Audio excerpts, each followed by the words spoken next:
Mais c'est moi, en fait, c'est ma tête. Alors, des fois, j'aime bien, des fois, j'aime pas. Ça dépend des jours, ça dépend de l'humeur. Je sais pas, est-ce qu'il y a un peu la peur de vieillir, des fois, aussi, devant le miroir. Ouais, de voir les années qui passent, le temps qui passe.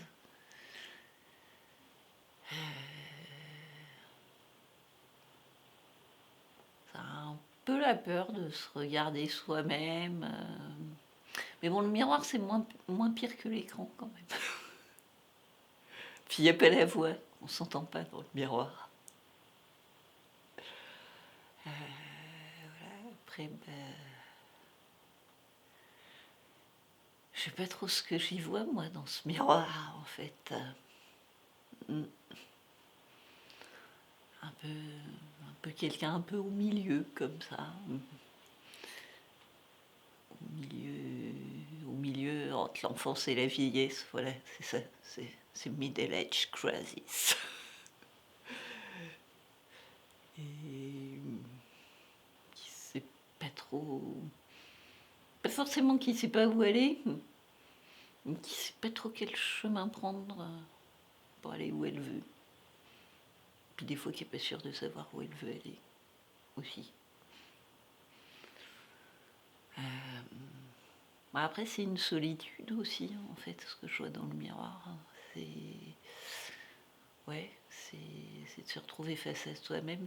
C'est parfois un grand moment de solitude. C'est. Et puis qui on est, voilà.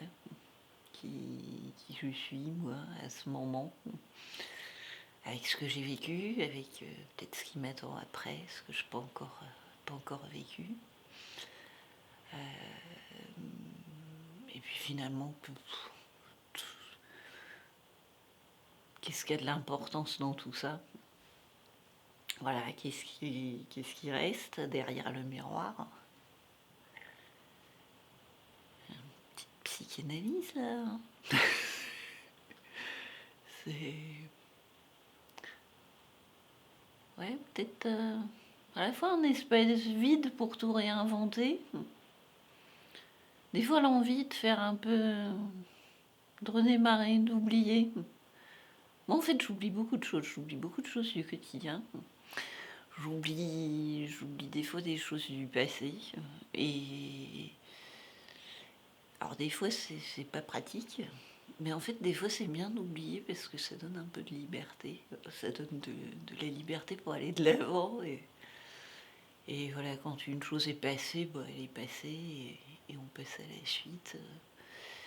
Et puis quand il n'y a pas de suite qui se dessine, du coup, on peut l'inventer. Donc comme ça, on redevient un petit peu jeune en l'inventant. Cette possibilité de réinventer, ouais. Ça, c'était... je crois que c'était l'été de mes 18 ans, où en fait, j'allais partir à Paris. J'allais changer de vie, j'allais rentrer dans une école de théâtre et c'était un ailleurs nouveau et puis tout était possible.